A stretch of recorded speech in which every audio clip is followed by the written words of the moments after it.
happened the last time I tried to fly? If I couldn't handle Starscream's Fembot clone, what makes you think I can take out 3 Omega Supremes? Because I'll be right by your side. I know Master Yokotron would say it's the ninja bot, not the weapon. I'm going too. I have a jetpack. No, sorry, it's... Yeah, too dangerous, I know. It's always too dangerous. I was going to say it's more important for you to protect your father and your fellow organics. Oh, right. Sorry. The rest of you go with sorry. The Vision!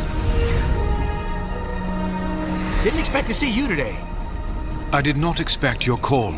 I've been monitoring global threats from a supercomputer center in Norway, but I'm happy to come to your assistance.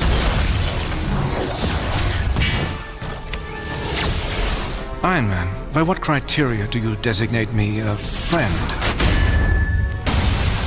Explanation of human emotions later, Vision. I scanned Cobalt Man to see who we're dealing with, and it turns out he's all robot, making me the undisputed Metal Guy champ. Now, let's box in wannabe me. Plotting a complementary optic beam firing pattern. Yeah, do that. I haven't been to Alabama. I've got clients there. Over the years, I've never been to the South. I've never been. I've been to Florida, but I don't really count that as, to me, that's not really the South. It's more, yeah, like the Alabama, like Charleston, South Carolina. I've never been down in that area. I really want to visit. Okay. Mm-hmm. I got you. But how's your Friday going? Yeah, it's okay. Yeah, I'm testing out my I just got a new MacBook today, so I'm just testing it out on our episode together. Nice. So just trying to do some more note taking here. All right, no worries. Yeah, so well, I think we can go ahead and get this thing. Y'all ready to roll? Yeah. Everybody ready? Sure. Got it. All right. Well, I guess we can get this thing underway. So nice to have you here. My name is Phil. I'm host of the Conversation Podcast, and I have a special guest with me today. You may know him as David Kaye, who's done like a lot of big projects, from Transformers to Ratchet and Clank. It's just the whole circle of life. Yeah, it is. So, but I'm glad that as I said, I'm glad it's Friday because it's the end of the week. So, yeah, me too. So. Me too. Yeah, well, it's good to be here, Phil. Thanks. Well, I want to start off with a little icebreaker. Okay, all so right. I got to ask you, what's one place that you haven't been to? Like, what's one place you wanted to travel to but you haven't been to yet? Oh man, that's a good one. Argentina, South America, like down that way, Machu Picchu, Peru, Argentina, Chile was down in Antarctica, Iceland. There's so many places, but those are sort of the top right now for me. Those areas. I want to see polar bears. I've been to the South Pacific. I've been all around Europe and in Russia. I've been places. Another place, of course, is South Africa. And Africa is an intriguing continent. And it's just so many places, and so little time. But yeah, maybe next year Argentina. We'll see, or Chile. Yeah. Well, hey, take your time. You get there when you get there. I'm trying to check out, some places like Vietnam, Japan, and Singapore. Oh, Japan, man. There's Japan. You'll love it. All I think about is going back to Japan. And how many times you went? What's that? Well, we've been once, but we have 3 girls over there we know very well. Two of them I consider my sisters, and might be going over next year. We're working on a convention. Fingers are crossed. But we were all over there last year, and had an amazing time. And all I want to do is go back and stay longer. My goal is to live there for like a month or 3 in Tokyo, and then go from there. Take trains everywhere. Go north to Hokkaido, Sapporo. I want to go up there. Okay. Yeah, you'll love it, man. When you go to Japan, it's like on another planet. Amazing. I imagine. Well, now that the ice is broken, we can get into it now. So the way I've done this, I have 10 questions. So I chopped it. Usually I do 20 questions, but I chopped it to 10 because I know you're a busy guy. So Yeah. we're gonna have fun today though. Okay. Let's start with number 1, which is legacy impact. Now you've voiced characters across generations from Transformers, Beast Wars to Ratchet and Clank, if I got that correctly. There you go. Oh, where's Clank? Oh, there he is. Well, here's one of them. I can't get. Come on. Oh dear, I'm stuck. Ratchet. There I am. Yeah. That is amazing. Yeah, he's here. They're all here on my desk. You can't really see that well. I mean, are we on camera? Or is it? Was it just? Yeah, they're all over my desk. See, this is my toys. That's amazing, man. Hey, Megatron and the Rubber Duck over there. Yes, excellent. Arishem from Marvel from Eternals. Hey, I'm surrounded by toys. I don't blame you. I don't blame you. No, I don't blame you either. Uh-oh. I think I just broke an award I won somehow. No. But yeah, this is my other favorite. This is my new favorite toy. I got it at the Transformers convention in Burbank. Yes. That's my favorite. That's amazing, man. Puppet shows. Did I just break? I might have broken an award. Hang on a second. No, yeah, I think I did. I think I broke the only award I ever won. Okay. No, whatever. Gotcha. So, continuing with that, I love the toy collection. When did it hit you that your voice was becoming part of people's childhoods? Oh, well, when I started doing, have you been to fan conventions? You've been to fan conventions, right, Phil? Yeah. Yeah. So that's when I started doing those. I don't know, 15, 20 years ago or so, when they first started doing some of those.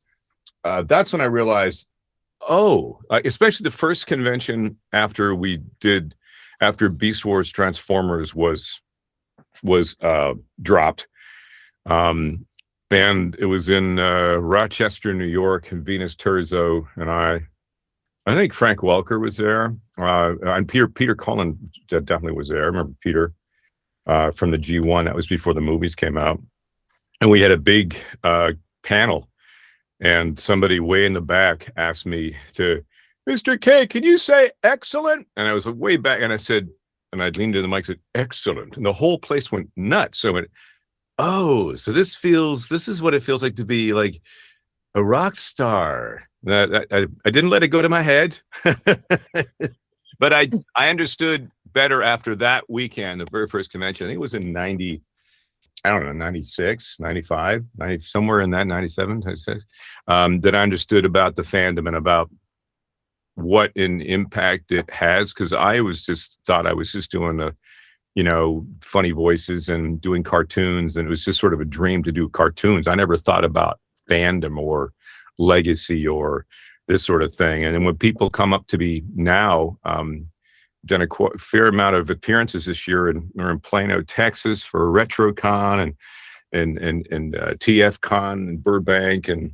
was over in Arkansas and Rogers this year, and everybody Tulsa. No matter where I go, somebody comes up multiple times says, you're part of my childhood.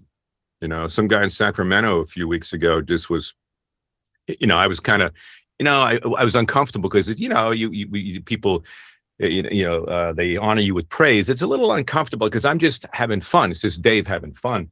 And he said, no, man, no, you don't understand. Like he said to me, you don't understand. You're part of my child. Like you're like legacy. And I let that kind of sink in. And I was like, wow. I mean, it really had an impact on him and thus on me. And so I think it's pretty amazing It's pretty amazing to me, and I'm honored to play any small part in. I always tell people, as long as I raised you well, that's depending on what character I was doing. But yeah, it lands, man. It's pretty cool. Oh, wait, hold on. Once you get started and once it's out there, that's when people are going to start recognizing that, hey, you made my childhood and I really enjoy it. Like, imagine starting out, then years later, people watch these shows over and over and over again.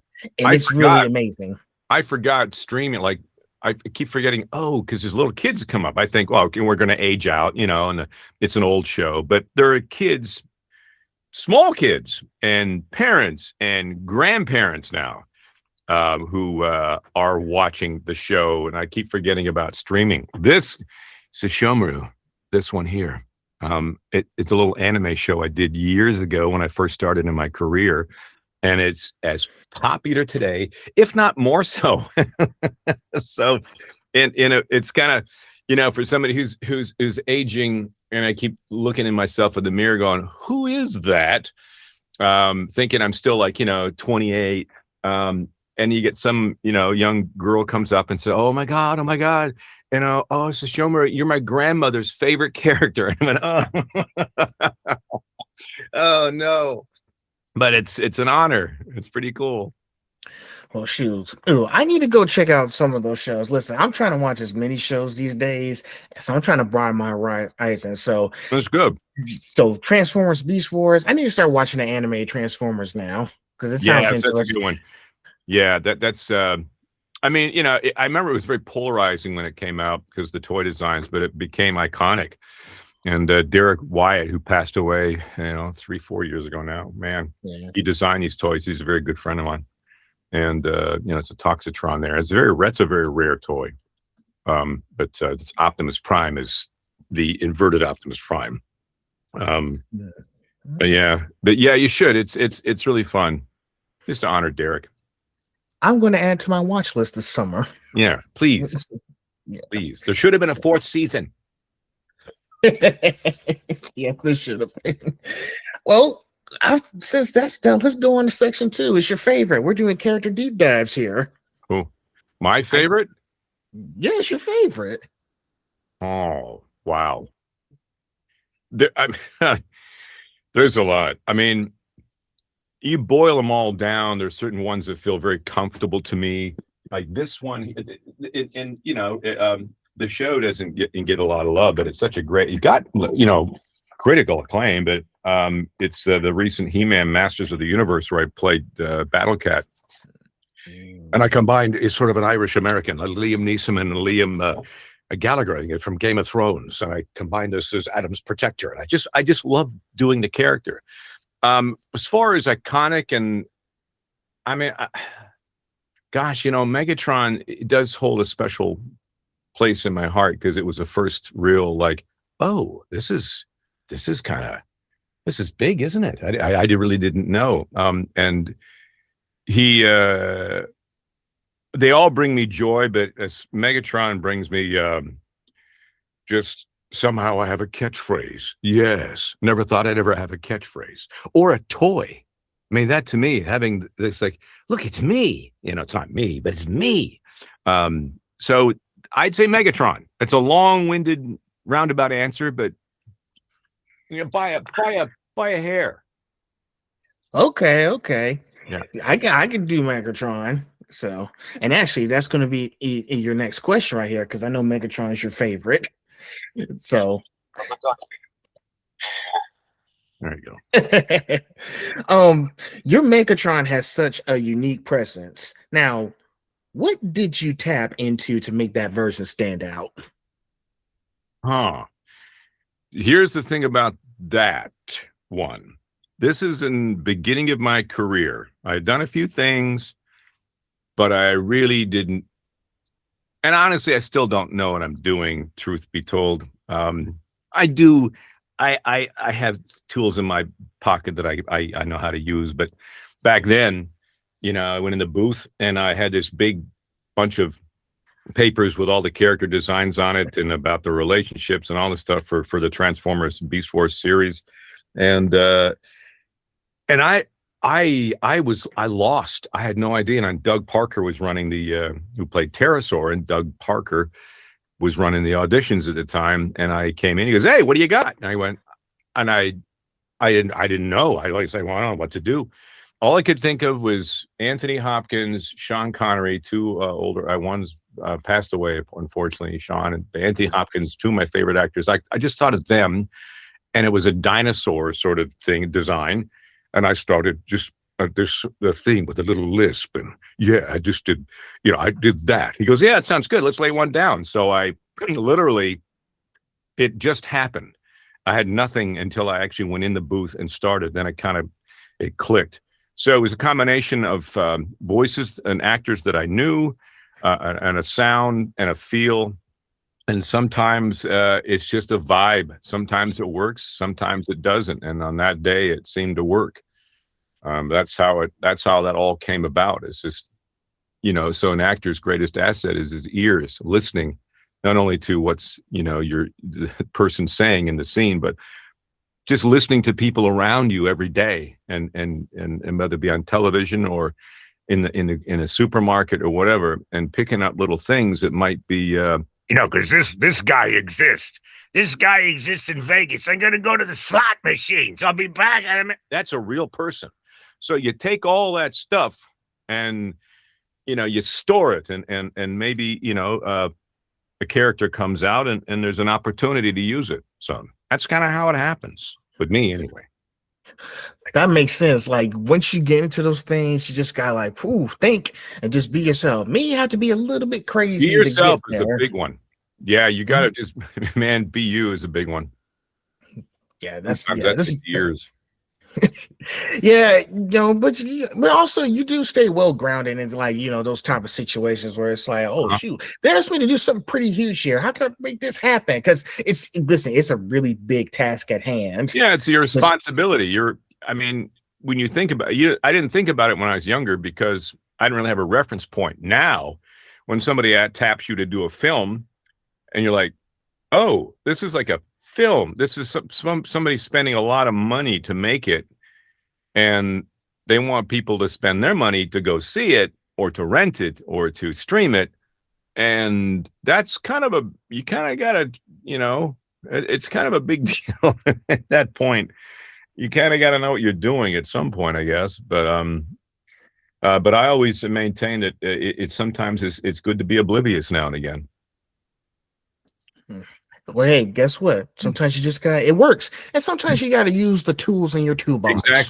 Exactly. Sometimes if there's nothing there, then you got to, but yeah, I think it's all part of being a human being. And that's why you asked me an important question off the beginning is where would you want to go to travel? It's one of the biggest things I tell people or students or whatever is, what are you reading and where are you traveling to?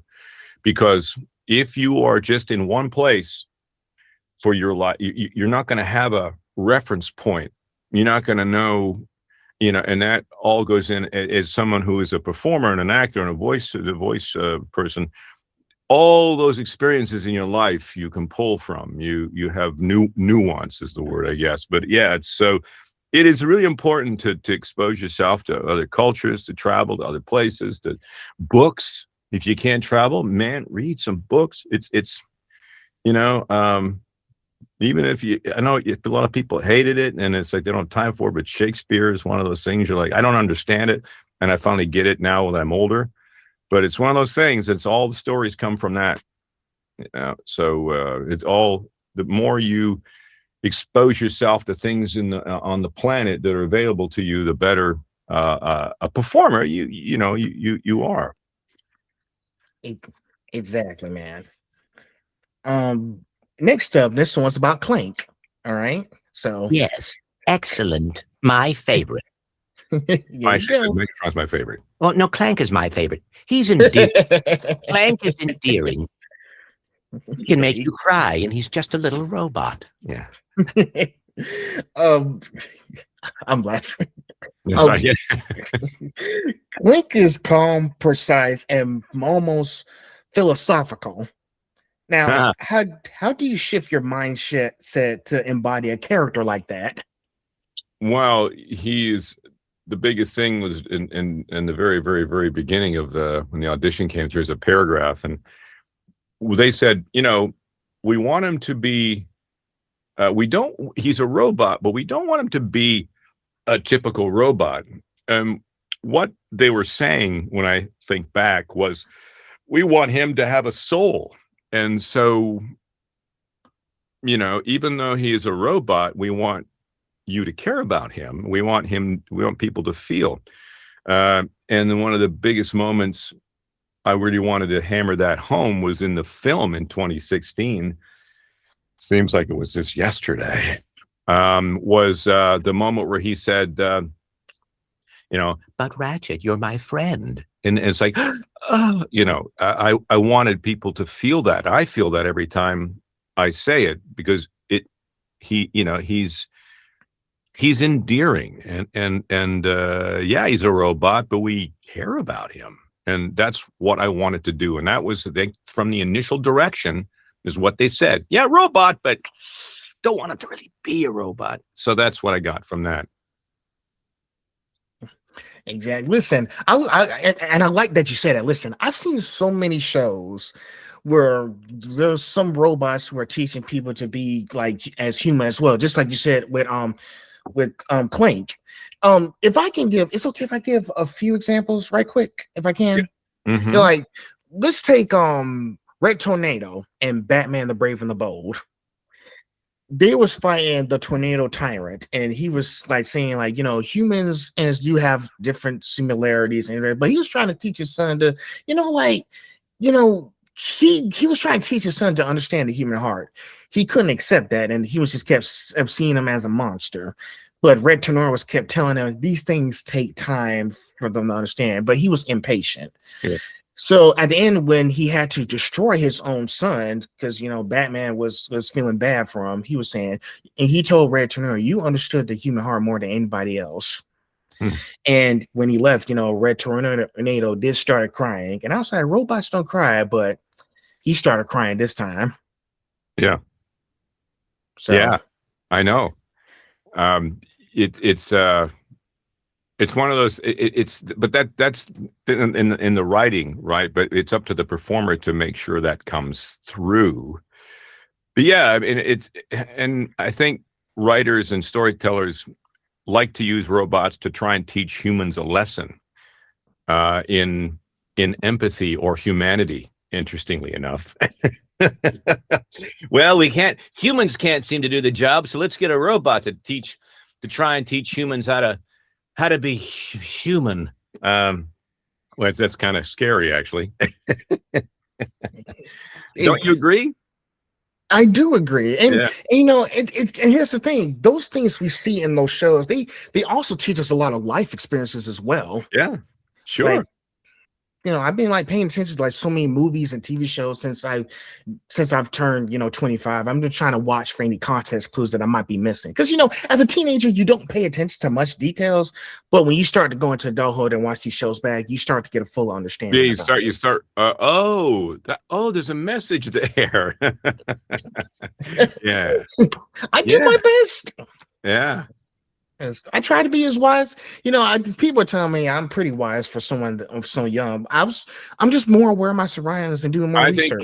I think Phil, just the moments we've you've been introduced to each other, you strike me as someone who is an old soul. I think everybody ever tell you that? No. Yeah, I think there are old souls and new souls, and you meet people in life, and that's another way to try and create voices. Some people are brand new and they're kind of like doe-eyed, and everything's new to them, and it's wow. And some people I see more grounded and more like it's like they've been around a little bit, but they haven't. I always call them old souls or new souls. Yeah, it's kind of cool. And it feels like I think you are one. I think you are one. I appreciate it, David. Listen, every time when I wake up in the morning, I just try my best every day. Yeah, man. Of course, we all do. We all do. Well, I think we can go ahead and get to the last question here. I just Sure, saw yes. we didn't Hit have me. much time left. Hit So me. now, out of every character you brought to life, which one feels the most like you when the mic turns off? Oh, that's a good one. That's a great question. That's Optimus Prime. That's where is he? Hang on a second. Don't go anywhere.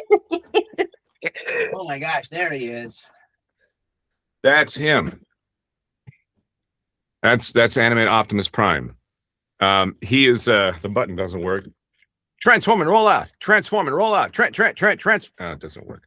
It's okay. Yeah, Optimus is me, and it took me a few episodes to figure that out because for the longest time in Beast Wars Transformers, I was Megatron. I was the lead bad bro, and then I got cast as the good bro in the Optimus the animated series, and I thought I was going to be doing Megatron again and some other characters, and then they kind of said, "Hey, they want to book you for the role of Optimus." I go, "What?" And I was trying to, for the first few episodes, I was kind of fighting, like, who is this guy? What, he's young, and they use kind of a young Tom Hanks sort of example. I'm trying to find my voice, and I was kind of a little up in here, a little higher in my register, and finally by the third or fourth episode, Sue Blue says, "Hey, honey, just be you. Just, you know what? When you and me are talking, it's when you do where you just did that one scene, just that's you." And I would, oh, so all these years I've been putting a mask on or doing other voices of being other people or other characters. And I was so afraid to just be me. And I finally said, "Oh, so I can just do this?" And she says, "Yeah, that's Optimus. He's, and I said, "Oh," so from here on out, I felt comfortable with the role because I felt comfortable for the first time in forever. And I was middle-aged, and I finally figured out, oh, it's okay to be me, and I'm enough. And people kept telling me that I was blue in the face as a young actor. I'm like, what do you mean? I mean, but it took a while, and it took that character, Optimus Prime, to make me realize that I'm enough. This is who I am, and that character is more like me than any of the hundreds of characters I've ever done. He's the one that's kind of me, and it took me a while to learn that. And that's cool, but yeah, man, being yourself, like you said, and taking the mask off. We put masks on every day to go out and being, we're different people but being able to just, it's cathartic. Let it go. You're enough. And that taught me a very valuable and a huge lesson. I wish I learned earlier, but everyone has a different journey. And that was mine. So great question. Great question. I come with receipts, my friend. So, but I guess that kind of wraps up. I know we're at the time limit, but yeah. I just want to make sure. Did you enjoy our conversation today? Well, I sure did. I sure did. Yeah, I met another old soul, and that's cool. And from somebody from Savannah, Georgia, where I'd love to go visit. Exactly. I'll make sure to recommend it. Yeah, please.